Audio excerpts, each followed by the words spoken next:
তো এটা ছিল আমার দাদার জন্মদিনের দিন। এই দিন আমি তাড়াতাড়ি ঘুম থেকে উঠে পড়েছিলাম, কারণ বৌদি সকাল সকাল উঠে রান্নাঘরে চলে গিয়েছিলেন ওকে একটু হেল্প করব বলে। তবে কেন জানি না সেই দিন আমার এত ঘুম পাচ্ছিল যে চোখ খুলে রাখতেই পাচ্ছিলাম না। অ্যান্ড ঘুম ঘুম চোখ নিয়ে প্রথমে ব্রাশ করতে চলে গিয়েছিলাম, অ্যান্ড ব্রাশে টুথপেস্ট লাগাতে গিয়ে খেয়াল করলাম যে আমাদের ক্লোজ আপ টুথপেস্টটা প্রায় শেষ। তাই সঙ্গে সঙ্গে মাকে বললাম যে ক্লোজ আপ টুথপেস্ট শেষ হয়ে গেছে, একটা নতুন বার করো। আর তখনই আমার মা আমার হাত থেকে টুথপেস্টটা নিয়ে বললো, কই দেখি তো। এটা বলে টুথপেস্টটা নিয়ে বেলুন দিয়ে চেপে চেপে রোল করে কিছুটা টুথপেস্ট বার করলো, এন্ড বললো এই দেখ এটা আরো 4-5 দিন চলে যাবে। তাই আমিও কথা না বাড়িয়ে টুথপেস্টটা ব্রাশে লাগিয়ে ব্রাশ করতে করতে ঘুরে দেখি যে আমাদের বেসিনের সামনে লম্বা লাইন পড়ে গেছে। আমার ভাই থেকে শুরু করে সবাই লাইন দিয়ে দাঁড়িয়ে আছে টুথব্রাশ নিয়ে টুথপেস্টটা নেওয়ার জন্য, কারণ আমাদের বাড়িতে সবাই শুধু ক্লোজ আপ দিয়ে ব্রাশ করে। আর সত্যি বলতে ক্লোজ আপ দিয়ে ব্রাশ না করলে সকালটা ঠিক মতো শুরুই হয় না, কারণ এটা 18 ঘন্টা পর্যন্ত ফ্রেশ ব্রেথ দেয়। আর স্পেশালি আজকে তো ফ্রেশ ব্রেথ থাকাটা একদমই জরুরি, কারণ সন্ধ্যেবেলা বাড়িতে অনেক গেস্ট আসছে।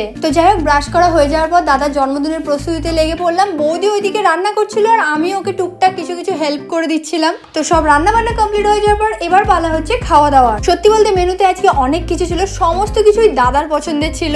রাইস, চিকেন কারি, স্যালাড থেকে শুরু করে আরো কত কি ছিল, জাস্ট দেখো। তো এরপর জমিয়ে খাওয়া দাওয়ার পর আমি চলে গিয়েছিলাম রেডি হতে, কারণ রেডি হয়ে আমাকে যেতে হতো দাদার কেক আনার জন্য জন্মদিনের। তো কেক আনতে আমি, অভিজিৎ আর তৃষা একসাথে গিয়েছিলাম, অ্যান্ড দাদার জন্য একটু সুন্দর কেক নিয়ে এসেছিলাম। অ্যান্ড আমরা আস্তে আস্তে প্রায় সবাই চলে এসেছিল। তো এবার মেন সেলিব্রেশন স্টার্টের জন্য আমি তো একদম রেডি অ্যান্ড ফ্রেশ ফিল করছিলাম। যদিও দুপুরবেলা আমি চিকেন কারি থেকে শুরু করে আরো কত কি খেয়েছিলাম, তাও এত ফ্রেশ লাগছিল, কারণ আমরা সবাই ক্লোজ আপ দিয়ে ব্রাশ করেছিলাম। এরপর দাদা কেক কাটা দিয়ে মেন সেলিব্রেশন শুরু করে। তো এরপর আমি আর অভিজিৎ দাদার জন্য যে গিফটটা নিয়ে এসেছিলাম সেটা দাদাকে গিয়ে দিলাম। তো এরপর আমরা কিছু ছবি তুললাম, কিছুক্ষণ আড্ডা দিলাম, গল্প করলাম, হই হই নাচ গান থেকে শুরু করে অনেক কিছু করেছিলাম। তো সত্যি বলতে সেই দিন আমাদের ভীষণ মজা হয়েছিল। তো আজকের মতো এতটাই, দেখা হচ্ছে নেক্সট মিনি ব্লগে।